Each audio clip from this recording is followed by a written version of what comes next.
Hi friends, आप लोग कैसे हैं। आपका अपना चैनल साहिल एजुकेशन पॉइंट में आपका स्वागत है। आज हम लोग कथा सुन रहे हैं राजा शिवी चक्रवर्ती का। बहुत समय पहले की बात है। उसी नगर नाम के एक राज्य में एक राजा राज किया करता था। उस राजा का नाम था शिवी। वह एक चक्रवर्ती सम्राट था और अपनी महानता और दयालुता के कारण प्रसिद्ध था। उसकी दया के बारे में ऐसा कहा जाता था कि उसके दरबार से कोई भी खाली हाथ नहीं लौटता था। वह हर किसी की मदद के लिए हमेशा तैयार रहता, भले ही उसके लिए किसी भी तरह का बलिदान क्यों न देना पड़े। यही कारण था कि उसकी दयालुता के चर्चे पृथ्वी लोक से आगे बढ़कर स्वर्ग तक भी पहुंच गए। जब इस बात का पता देवों के राजा इंद्र को चला तो उन्होंने मन बनाया कि वह राजा शिवी की परीक्षा स्वयं लेंगे और सुनिश्चित करेंगे कि क्या वाकई में राजा शिवी इतने ही दयालु हैं या यह उनका महज एक ढोंग है। यह तय करने के लिए उन्होंने एक योजना बनाई और अग्निदेव को भी अपने साथ योजना में शामिल होने का निवेदन किया। राजा इंद्र की बात पर अग्निदेव भी राजा शिवी की परीक्षा लेने के लिए तैयार हो गए। फिर क्या था, राजा इंद्र ने एक बाज का रूप धारण किया और अग्निदेव ने एक कबूतर का। दोनों राजा शिवी के दरबार की ओर चल दिए। अग्निदेव कबूतर के रूप में आगे गए और इंद्र बाज के रूप में।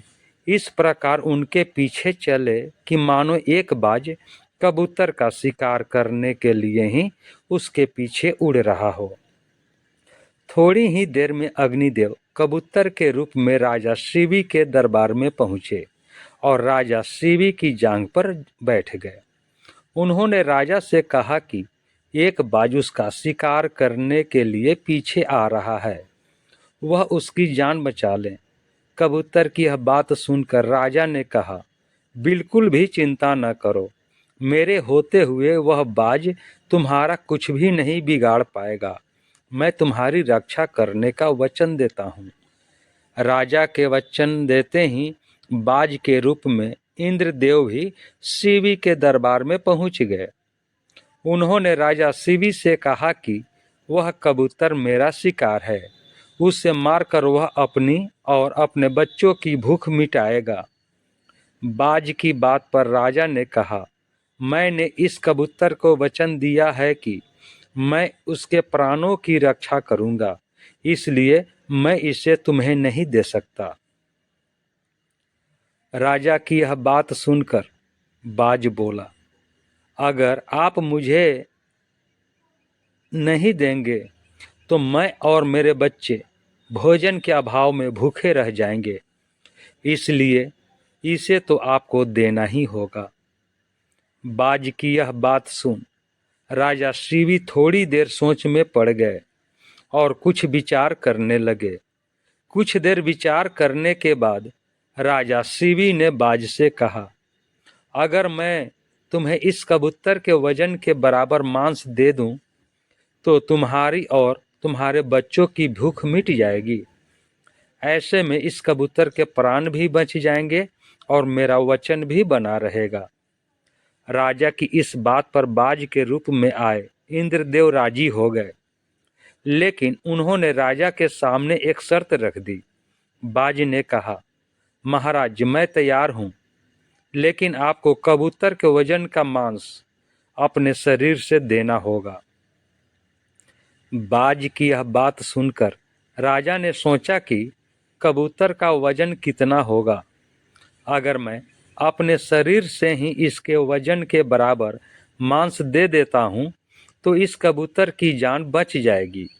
यह सोचकर राजा ने अपने एक दरबारी को एक तराजू लाने का आदेश दिया। दरबार में तराजू लाया गया। राजा ने तराजू के एक पलड़े पर कबूतर को रखा और एक चाकू से अपनी जांघ से एक टुकड़ा काटकर तराजू के दूसरे पलड़े पर रख दिया, लेकिन तराजू तनिक भी नहीं हिला।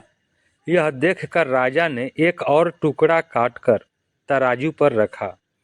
उसके बाद भी मांस का टुकड़ा कबूतर के वजन से काफी कम था। उन्होंने धीरे धीरे अपने आधे शरीर के मांस को निकालकर तराजू पर रख दिया। उसके बाद भी मांस का वजन कबूतर के वजन से कम ही रहा। यह देखकर राजा शिवी बहुत निराश हुए। उन्होंने निश्चय किया कि अब कुछ भी हो जाए वह अपने वचन का मान रखते हुए कबूतर को बचाएंगे। यह सोचकर वह खुद ही तराजू के पलड़े पर बैठ गए और तराजू पर कबूतर का पलड़ा ऊपर आ गया। राजा ने बाज से कहा, तुम मेरे पूरे शरीर का मांस ले लो और कबूतर को छोड़ दो। यह सुनकर इंद्रदेव को राजा पर दया आ गई।